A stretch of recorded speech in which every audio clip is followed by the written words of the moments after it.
Hey, I'm Christoffersen. Welcome to Let the Light In TV. Today we have the Nisi True Color ND filter. And so the packaging that it comes in is this little Velcro pouch here. You open that up and there is a hard plastic case inside, and then inside the plastic case is your ND filter. Now, for me, I needed a step-up ring to fit this onto the lens that I'm using, so you may need to do that as well, depending on what lens you have.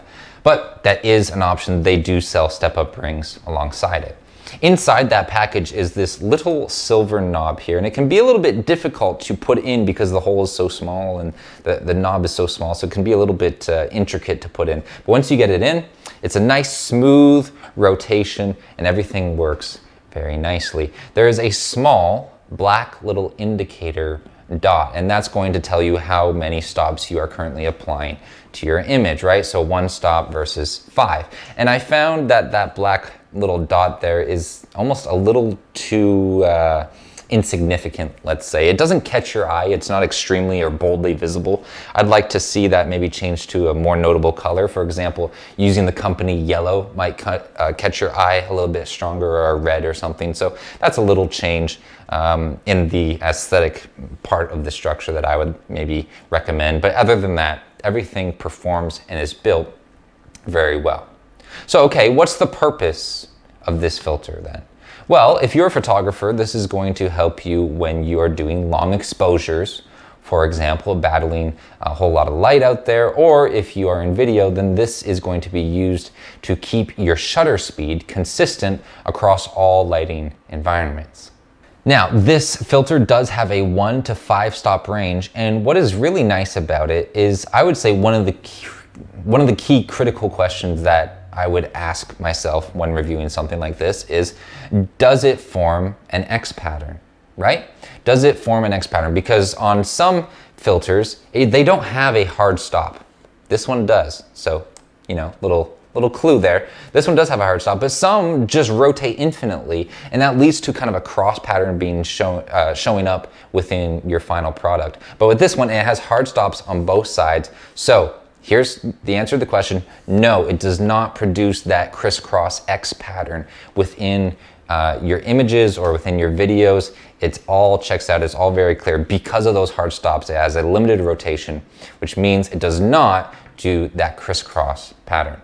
Also, I would say that the knob is a really nice addition to this product, having that rotate and just being able to click rather than, putting your fingers on and maybe smudging the filter itself. But you cannot keep this little silver knob on if you want to put the lens cap on.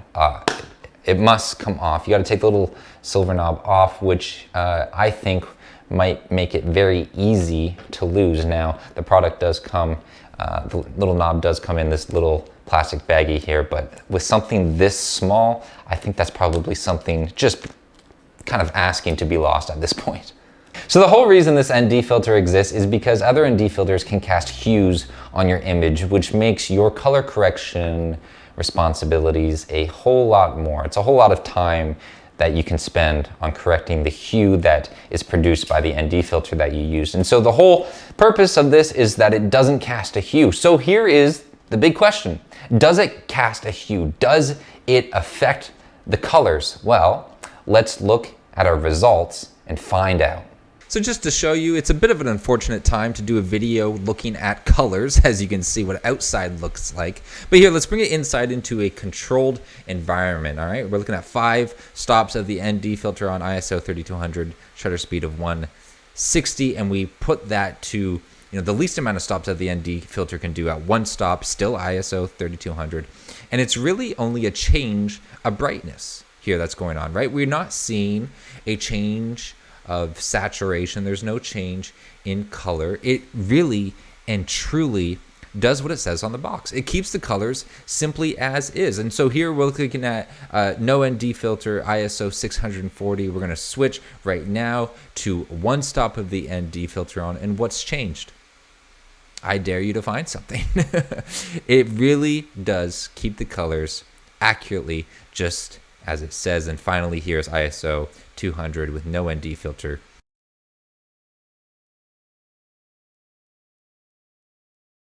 Okay, so I'm going to prove to you that is just the brightness that changes. We are in DaVinci Resolve here within the color editing tab. We have our clip right here that is 5 ND filter stops versus 1 ND filter stop, all right? So you see the difference there, and I have already got a little preset, so I'm just going to add a corrector, and here we go. So let's put on our corrections, paste it on. You can see, right, it's just brightness.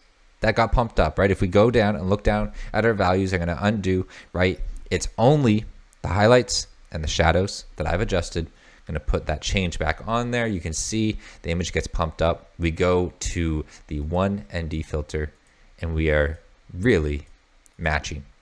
So it's only the highlights and the shadows if you're doing color correction that need to get adjusted. If that's what you're looking at, the colors keep. It is truly a true color ND filter. So there you have it. That is the review. Do with that information whatever you want to do. If you want to purchase this ND filter, the links are down below. You can go to Dustin Abbott's channel as well down there. There's merchandise down there. Whatever you want to do, it is completely up to you. I hope you have a wonderful, wonderful day. Take care, and I'll see you next time.